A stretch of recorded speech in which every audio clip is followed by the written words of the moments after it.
Back in the shop, now improved from the stock WRX turbo to a Blausch 16G.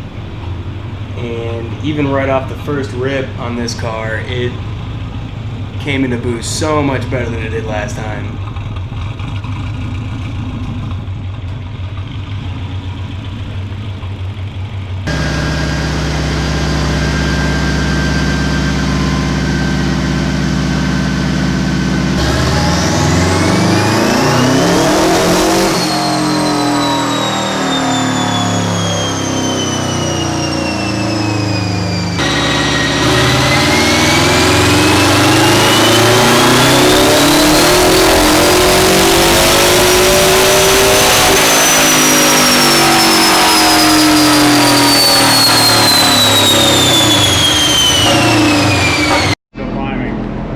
Right here where it kind of flattens out and then it falls off.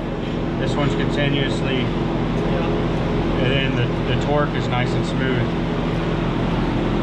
So what I'm going to need, this is looking really, really fucking good. 21 pounds. Yeah. So he said 20 pounds all day long. Oh yeah. Yeah. But he said I don't get too carried away because it's stock over. Well, what I always do with it is I always get the fuel and timing right. Yeah. And sometimes when you get all that spot on, the boost changes. Yeah. Right. If it runs more efficient, you know, we may gain a pound or two. So we'll keep an eye on that.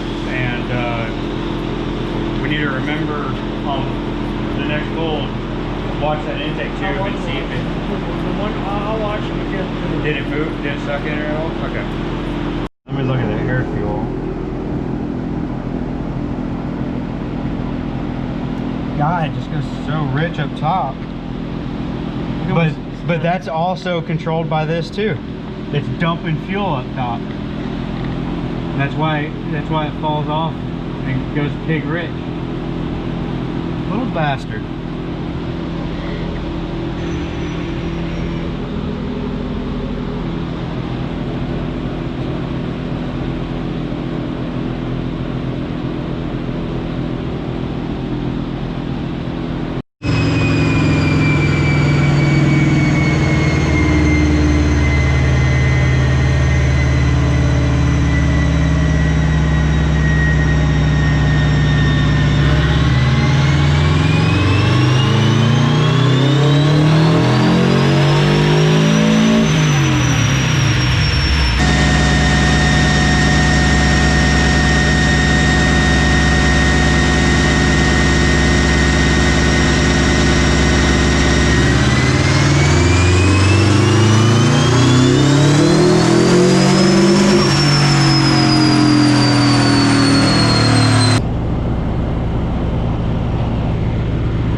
The tuning session this time didn't last all day, thank God, and car ended up putting down 355 horsepower at 373 pounds of torque.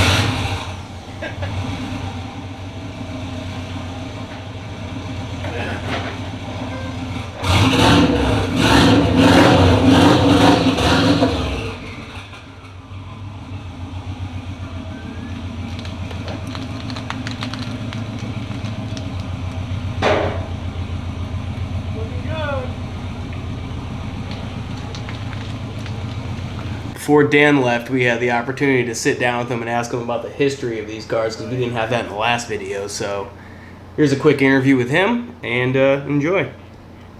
Okay, I'm Dan Moon, and kind of the U.S. Saker guy.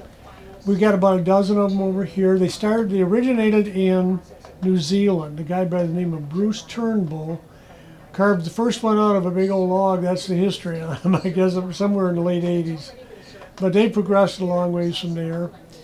They run a Subaru, mainly a 2-liter, with a 5-speed Subaru gearbox. We've modified the cars quite a lot since then. In 2009, I started importing them from the Netherlands where they were building them, and I've been bringing them in ever since. They went from the Saker GT to the RapX to the RapX 2 body style.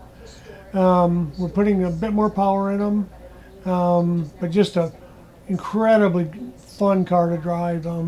Not really a full-blown race car. I kind of call them between about halfway between a track day car and a amateur club car or road race car.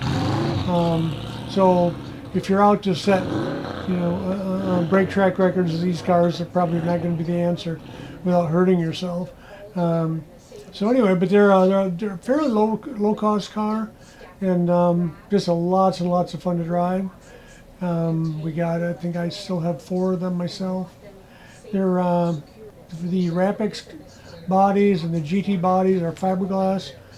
The RapX 2, like we've got now, that's the Kevlar carbon cars, about 100 pounds lighter on the weight. When we put a sawed-off 6-speed sequential gearbox in, so we just got it tuned here at Pure Fabrication, and we're going to make a run in Sebring in February 14-15. So I think we're going to have some fun. Oh yeah. How about a way to have a Valentine's Day? Yeah. That's what I'm talking about. Shit, that's my anniversary. You may need to just leave town. All right, guys, thanks for watching. Please like, subscribe. It really helps. And see you guys next week.